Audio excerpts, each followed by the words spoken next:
विवेक राजा एक सपने देखने वाला लड़का था। उसे YouTube वीडियो देखना बहुत पसंद था। वो अपना खुद का चैनल बनाने का सपना देखता था। वो लोगों का मनोरंजन करना चाहता था, उनसे जुड़ना चाहता था, अपनी दुनिया उनसे शेयर करना चाहता था।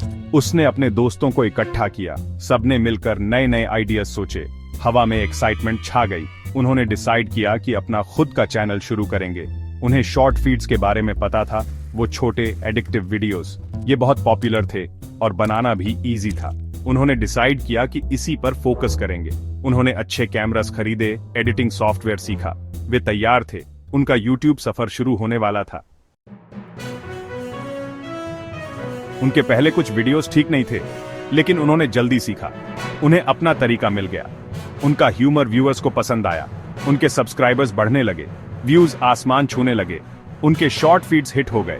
ब्रांड्स ने ध्यान दिया, स्पॉन्सरशिप्स आने लगे। विवेक और उसके दोस्त बहुत खुश थे। उनका सपना सच हो रहा था। वे जो करना पसंद करते थे, उसे करके पैसे कमा रहे थे। भविष्य उज्जवल लग रहा था। सफलता के साथ लालच भी आया। ब्रांड्स और सेंसेशनल कंटेंट चाहते थे। थोड़ा सा और मसालेदार, वो कहते। इससे ज्यादा व्यूज आएंगे। दोस्तों पर प्रेशर बढ़ने लगा। ज्यादा व्यूज का मतलब ज्यादा पैसा। वे हदें पार करने लगे। उनका कंटेंट और बोल्ड हो गया। वे फैक्ट्स को इग्नोर करने लगे। असर के लिए बातों को बढ़ा चढ़ाकर बताने लगे। व्यूज और पैसा आता रहा, लेकिन कुछ गलत लग रहा था। एक दिन विवेक ने अपने वीडियो पर एक कमेंट देखा। तुम पहले फनी होते थे, लिखा था, अब तुम बस फेक हो। यह बात उसे चुभ गई। उसने उसे फिर से पढ़ा। उसका दिल बैठ गया। उसने ऐसे और कमेंट्स देखना शुरू कर दिए। उसे एहसास हुआ कि वे अपने रास्ते से भटक गए हैं। पैसों के लालच ने उनकी समझ को धुंधला कर दिया था। वे अब मनोरंजन नहीं कर रहे थे, वे अपने व्यूअर्स को गुमराह कर रहे थे, यहां तक कि नुकसान भी पहुंचा रहे थे। वह जानता था कि उन्हें बदलना होगा। विवेक ने अपने दोस्तों को इकट्ठा किया। उसने अपनी चिंता बताई। पहले तो उन्होंने बहस की। सब करते हैं, उन्होंने कहा, यही तो तरीका है। लेकिन विवेक अड़ा रहा। उसने उन्हें उनके शुरुआती सपने की याद दिलाई। उसने रिस्पॉन्सिबिलिटी और एथिक्स के बारे में बात की। उसने उन्हें याद दिलाया कि असली सफलता सिर्फ पैसा नहीं होती, बात पॉजिटिव इंपैक्ट डालने की है, खुद के प्रति सच्चे रहने की है।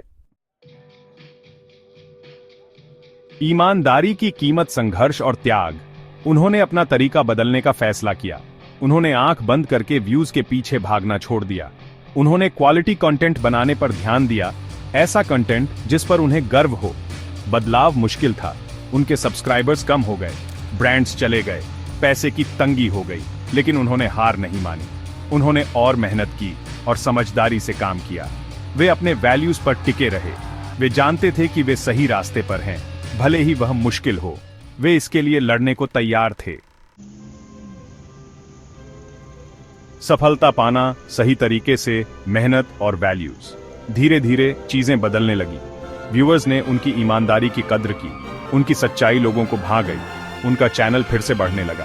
इस बार यह अलग था। यह ग्रोथ स्वाभाविक थी, ट्रस्ट और रिस्पेक्ट पर बनी थी। पैसा भी वापस आने लगा, लेकिन अब यह उनका मेन फोकस नहीं था।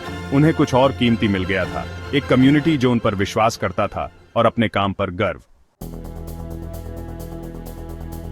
विवेक का संदेश, युवा सपने देखने वालों के लिए एक मिसाल। विवेक की कहानी एक इंस्पिरेशन बन गई। उसने दिखाया कि सफलता सिर्फ किस्मत या शॉर्टकट्स के बारे में नहीं है, यह मेहनत, लगन और अपने वैल्यूज पर टिके रहने के बारे में है। उसके सफर ने साबित किया कि आप अपनी ईमानदारी से समझौता किए बिना अपने सपनों को हासिल कर सकते हैं। उसका संदेश हर जगह युवा सपने देखने वालों के दिलों में गूंजा। अपने पैशन को फॉलो करो, मेहनत करो और सही रास्ता चुनने से कभी मत डरो, भले ही वह मुश्किल हो। असली जीत पैसों से बढ़कर। विवेक और उसके दोस्तों ने कुछ खास हासिल किया था। उन्होंने अपनी शर्तों पर सफलता पाई थी। यह सिर्फ पैसा, शोहरत या व्यूज के बारे में नहीं था। यह सफर सीखे गए सबक और उनके द्वारा डाले गए इम्पैक्ट के बारे में था। उन्होंने साबित कर दिया था कि असली जीत खुद के प्रति सच्चे रहने, पॉजिटिव बदलाव लाने और दूसरों को भी ऐसा करने के लिए प्रेरित करने में है। यह सफलता किसी भी धनराशि से बढ़कर थी।